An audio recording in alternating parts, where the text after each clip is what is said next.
Eu acredito que a gente não consegue ter uma visão completa da Bíblia, uma visão completa sobre quem Jesus é sem os nossos irmãos. Eu acredito no corpo, mas não só no corpo como igreja local, mas como falei, como igreja universal.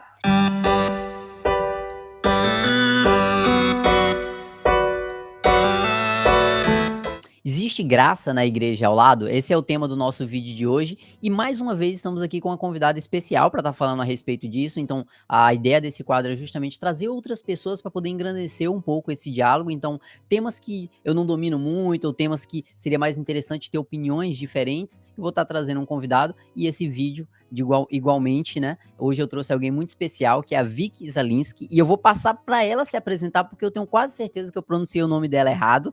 Então eu vou deixar que ela se apresente, fale a pronúncia correta do nome dela, porque da forma como eu falei, parece que ela é irmã do presidente da Ucrânia. Ai, olá, gente, tudo bem? Eu sou a Vicky, podem me chamar de Vicky. Eu geralmente falo Zalewski, mas também eu realmente não me importo com a pronúncia desse sobrenome. Eu moro em Santa Catarina, no interior de Santa Catarina, onde eu curso teologia junto com meu marido, na Faculdade Luterana de Teologia. E eu sou professora de alemão, licenciada em letras e também mestre em letras recentemente pela UFPR. E obrigada, UOL, pelo convite. Muito legal estar aqui conversando com você. Provavelmente, se você faz parte do Twitter, você já ouviu falar ali por ela ali na bolha teológica em algum momento. Se você acompanha o BTcast, também você já viu a Vicky aí nos episódios mais recentes, ela fez parte aí. Porque a Vicky faz parte de uma denominação que, pelo menos na região que eu moro, não é tão comum. Não é tão comum, eu não sei como é que funciona aí pro sul, mas aqui, assim, é difícil de ver. É difícil de ver quando a gente começa a falar a respeito de luterana, anglicana, essas denominações. Então, assim, a gente acaba tendo parando para pensar a respeito de algumas divergências de pensamentos que devem existir entre essas igrejas. Assim como eu percebo entre uma batista e uma igreja assembleia. E aí, Vicky, para a gente justamente entrar dentro do primeiro ponto, eu queria te fazer uma pergunta. A gente falou agora a respeito de diversas denominações, eu tenho certeza que todo mundo que está ouvindo conhece diversas denominações, faz parte dos mais diversos tipos de denominações, e eu queria entender justamente por que existe tanta divisão, não necessariamente ter denominações diferentes quer dizer uma divisão, mas no sentido de por que existe tanta divisão dentro das igrejas brasileiras, até dentro de uma própria denominação. Né? Eu não sei como é que é a realidade aí da tua igreja, mas a gente acaba vendo que os irmãos não conseguem ter uma comunhão justamente por ter um ponto de divergência. Eu queria entender um pouco a respeito de por que há tanta divisão dentro do cristianismo brasileiro. A gente nem sempre precisa encarar a divisão. Eu imagino que você também esteja se referindo a uma diversidade, né? Por que existem tantas igrejas diferentes, igrejas evangélicas diferentes, denominações diferentes? Nem sempre a gente precisa encarar isso de uma maneira negativa. Se a gente observar, o James Dunn, ele é um estudioso do Novo Testamento, ele tem um livro chamado, se eu não me engano, Unidade e Diversidade, em que ele nos mostra que desde o seu princípio, a igreja, né, desde a igreja primitiva, a gente tem indícios de diversidade dentro da própria igreja. Então, quando você lê, por exemplo, como era feita a organização da igreja em Jerusalém, e depois como se dava a organização da igreja nas comunidades paulinas, que eram bastante presentes ali entre os gentios. Se você lê a carta aos Hebreus, ou se você lê as epístolas joaninas, você vai notar que as igrejas já não eram organizadas da mesma forma, você vai perceber que elas têm já ênfases bem diferentes. E essas duas coleções, por assim dizer, fazem parte do cânon da Bíblia Sagrada. Então, se a gente observar a diversidade, ela é uma coisa natural da igreja, especialmente pensando que a igreja fé cristã ela vai se abrir para uma ideia universal, ou seja, a gente vai ter inclusão de todos os povos, línguas, nações. E então eu diria que a diversidade ela é uma característica que existe desde o início da igreja, lá no começo da igreja primitiva, se a gente observar bem. Mas, se a gente pensar num aspecto negativo, que seriam as divisões, o problema é quando a gente coloca essas divisões ou essas diferenças de uma maneira sectária. Eu gosto muito de um livro do autor Gutierrez Siqueira, talvez você conheça, que tem vários livros, mas ele tem um livro chamado Reino Dividido, que não é um dos livros mais conhecidos dele, mas eu acho um livro incrível. E ele justamente coloca quando a nossa diferença vira a nossa marcação. Então, por exemplo, não, eu sou luterano porque eu não sou batista, eu não faço isso que eles fazem. Ou porque eu não sou presbiteriano, eu não faço isso que eles fazem. E aí, quando você coloca as suas diferenças e a sua visão do reino como aquela única que é certa, aí sim você cria um espírito sectário. Então o problema em si não é a diversidade, mas uma ideia sectária de que só a sua denominação é a correta ou tem a porta de entrada para o reino dos céus. Mas parando para pensar que nós lemos e bebemos da mesma fonte, da mesma regra de fé e prática, até que ponto essa divergência ela é válida? Porque chega um momento, existe um limite. né? Existe um limite para Uhum. que faça parte desse grupo. E assim, na tua opinião, até que ponto isso é válido? Por exemplo, você citou um caso de alguém que, não, nós somos detentores da única verdade nesse sentido, detentores da porta do céu e etc. Uhum. E então qual é o limite desse sentido de uma denominação ela ser simplesmente uma manifestação de uma multiforme graça de Deus e chegar ao Uhum. ponto, não, você já está se distanciando e provocando de fato uma divisão. Isso eu acho que é colocado diferente, talvez, dependendo de onde a gente cresceu, de onde a gente veio. Porque talvez uma pergunta que se faça sempre é o que é ortodoxia? Ou o que faz o cristão um cristão? Porque se a gente lê em Efésios 4, talvez eu poderia ler aqui, eu deixei até aberto, mas isso é muito importante para a gente entender a questão da unidade, da diversidade e da divisão, que Paulo fala assim: sejam completamente humildes e dóceis e sejam pacientes, suportando uns aos outros com amor. Façam todo esforço para conservarem a unidade do espírito pelo vínculo da paz. Há um só corpo e um só espírito. Assim como a esperança para a qual vocês foram chamados é uma só. Há um só Senhor, uma só fé, um só batismo, um só Deus e Pai de todos, que é sobre todos, por meio de todos e em todos. Eu quase me emociono lendo isso. Então a gente pensar que existe um só Deus, um só batismo, uma só fé, um só corpo. Então, por mais que eu, luterana, eu tenha um entendimento diferente do que é o batismo, os batistas vão ter outro entendimento. Eu diria que há um só batismo. Eu diria não, né? A Bíblia diz. Mas os entendimentos são diferentes, mas há um Sim. só batismo.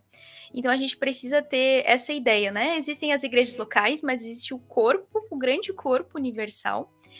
E aí a gente, obviamente, tem que fazer, às vezes, divisões no sentido, se eu colocar aqui uma caixinha, tá?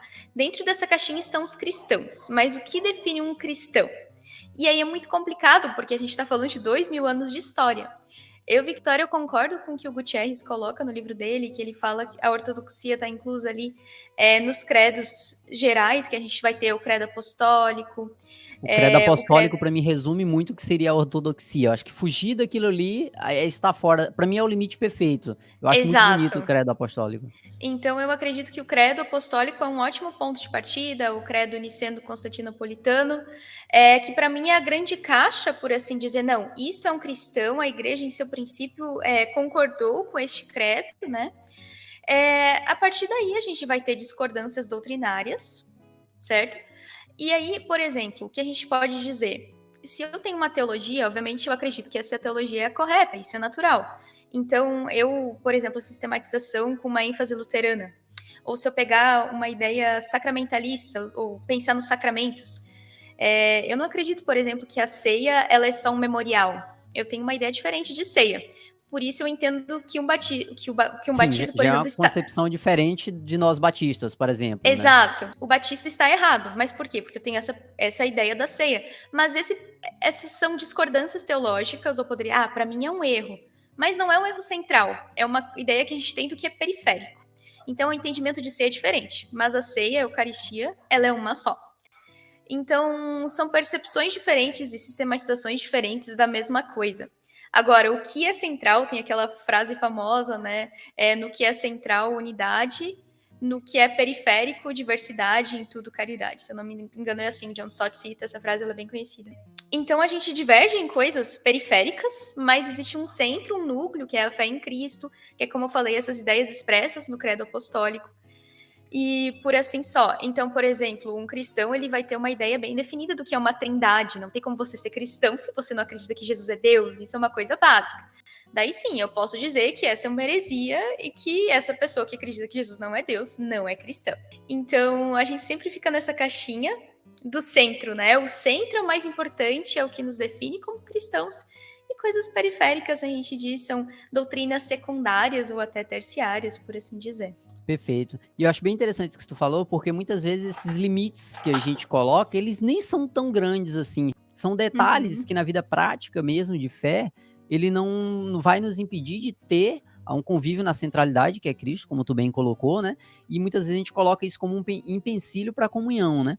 E aí a gente entra Uhum. dentro de um ponto interessante, porque aqui a gente está falando a respeito de doutrinas, a gente está falando a respeito de pautas bíblicas, falando a respeito de sacramentos, está falando a respeito do texto.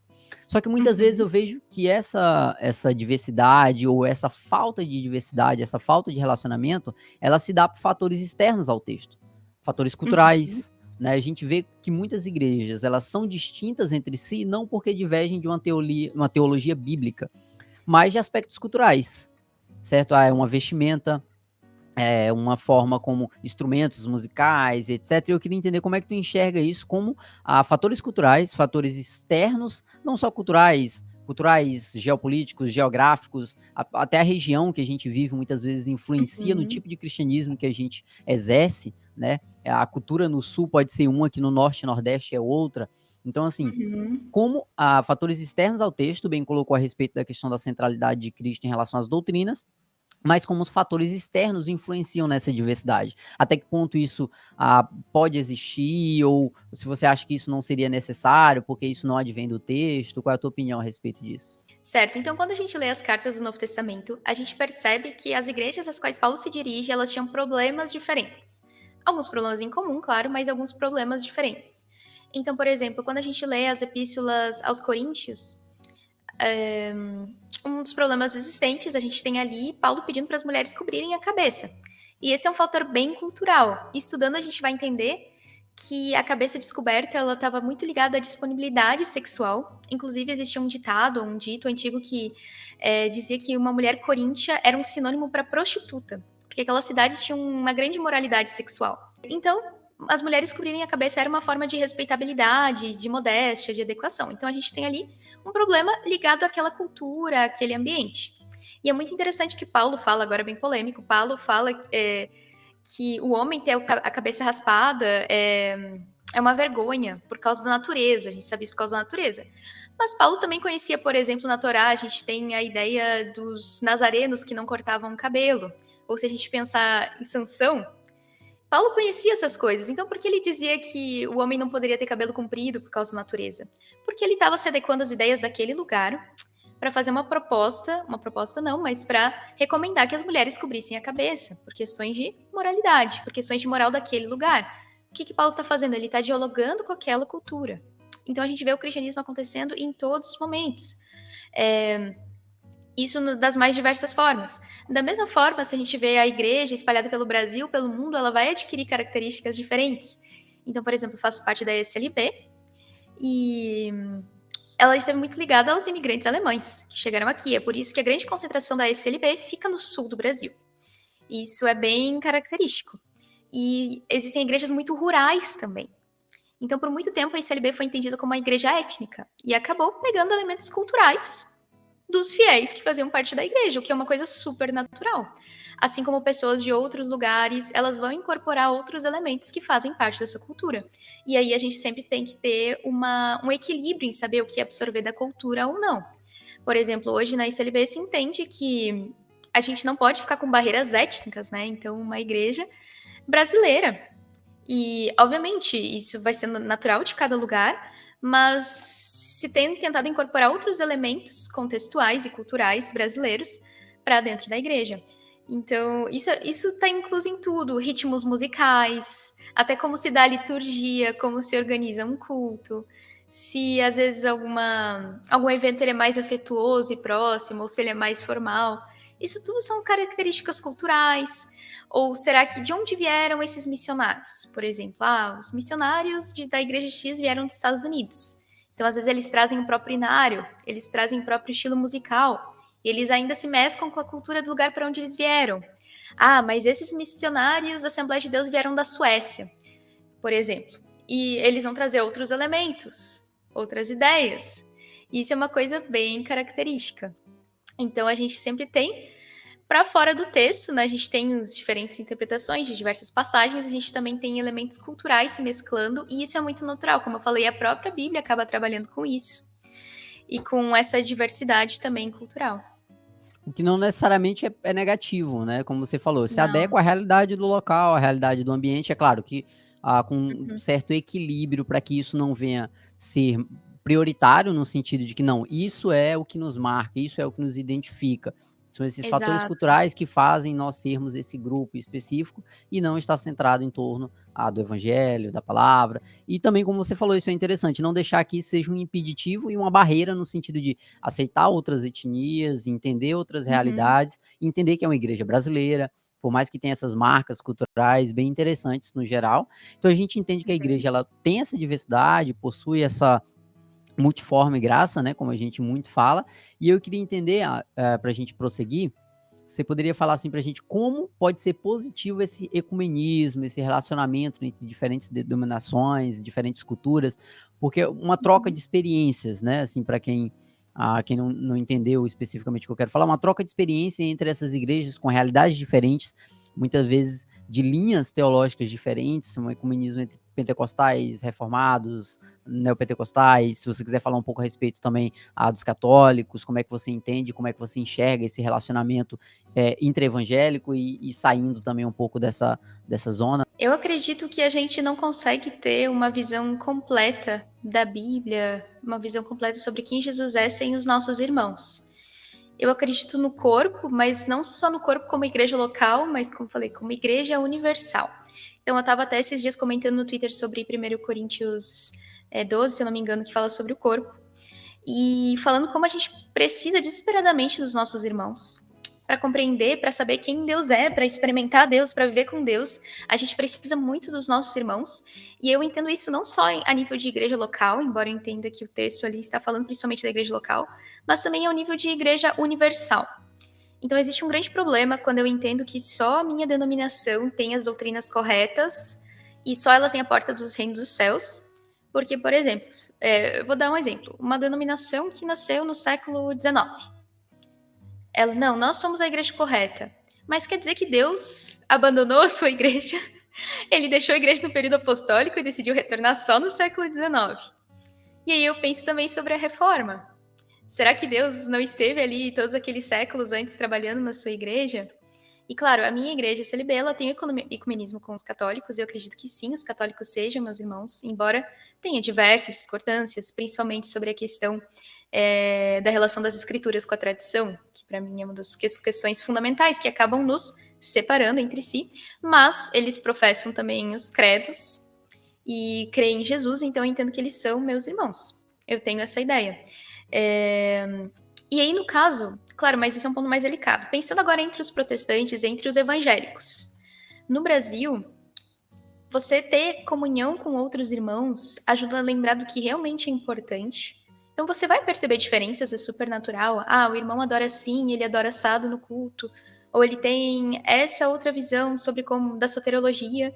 Mas Jesus que salva, Deus que salva é o mesmo. E ter essa comunhão com os nossos irmãos ajuda a gente a entender o que realmente importa e ajuda a gente a se tirar do centro. Então eu não sou o centro, a minha igreja não é o centro. O centro é Cristo e Cristo tem trabalhado em diversas denominações, Cristo tem trabalhado em diversas igrejas.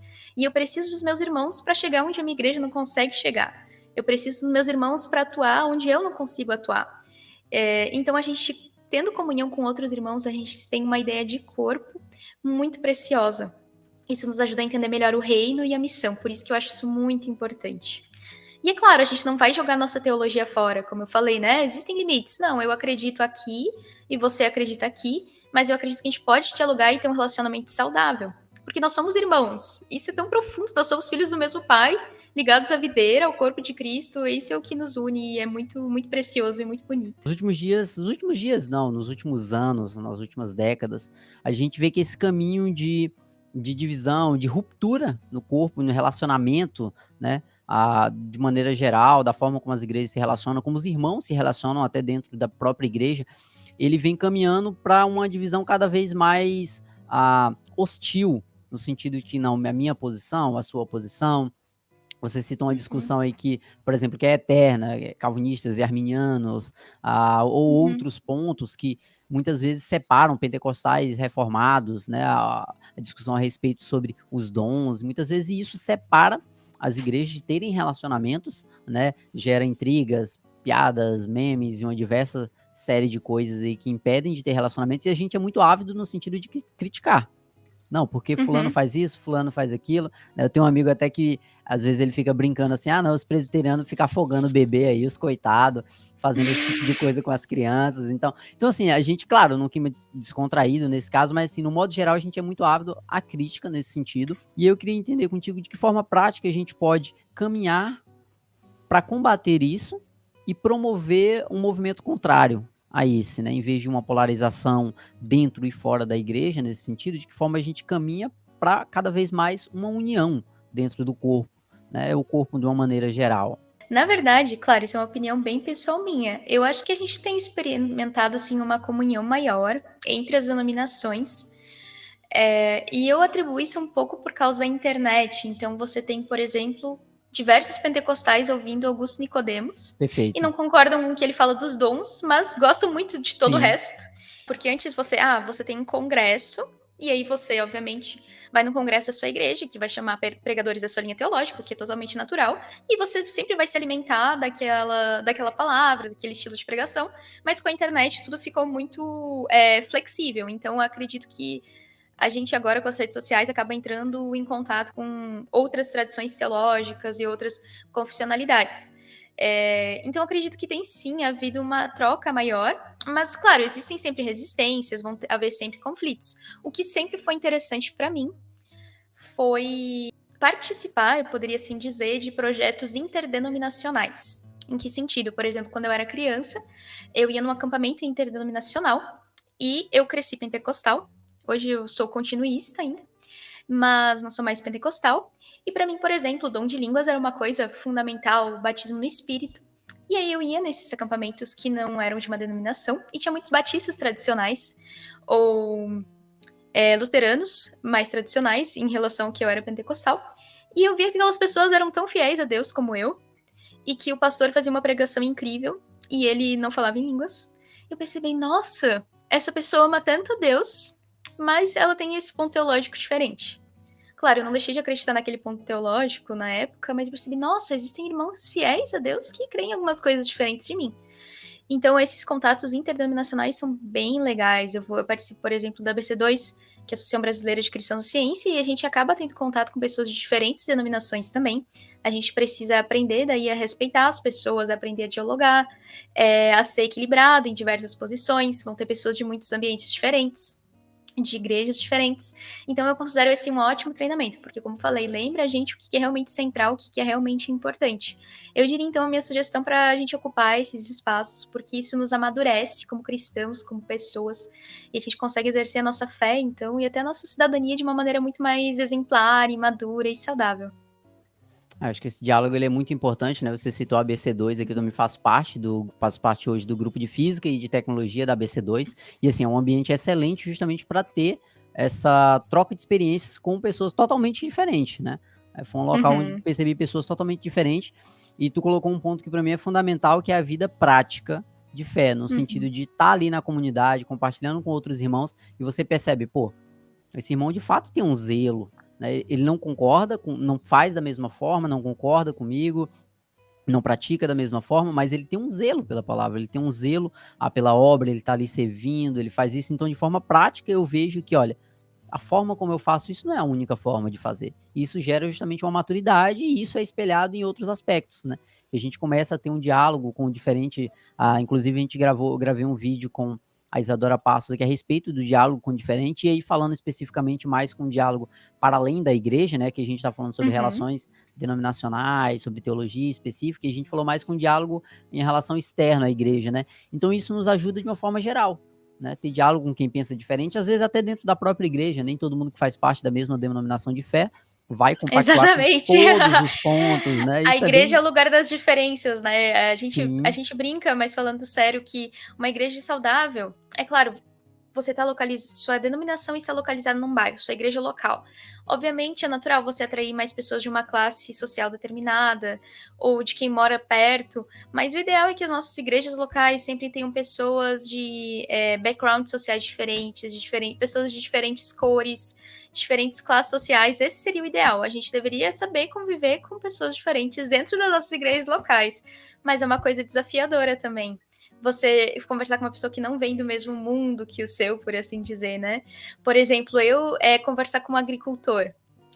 Eu que sou bem uma pessoa, sempre cresci em capital, e aí eu conheço uma pessoa que tem outro estilo de vida, outro ritmo, outra visão de mundo.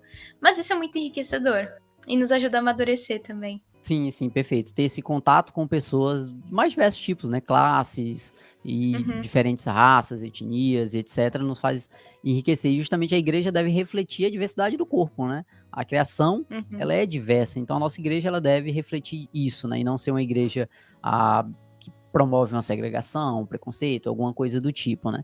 Assim, acho que de maneira geral, uhum, acho que ficou bem claro, acho que o nosso objetivo, que é justamente promover esse compartilhamento, né, a Vicky, uma luterana, eu sou batista, a gente está conversando a respeito de como é bom essas relações entre cristãos que compartilham da mesma fé. A gente falou até a respeito de católicos, falou a respeito de forma geral, como é importante compartilhar essa fé, porque a centralidade ela está em torno de Cristo.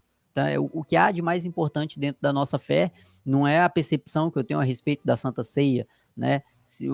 Qual é a forma correta, como meu pastor costuma dizer, o que importa não é a quantidade de água que está utilizando no batismo, mas que vai batizar aquela pessoa e que ela venha confessar a Cristo de forma pública, né?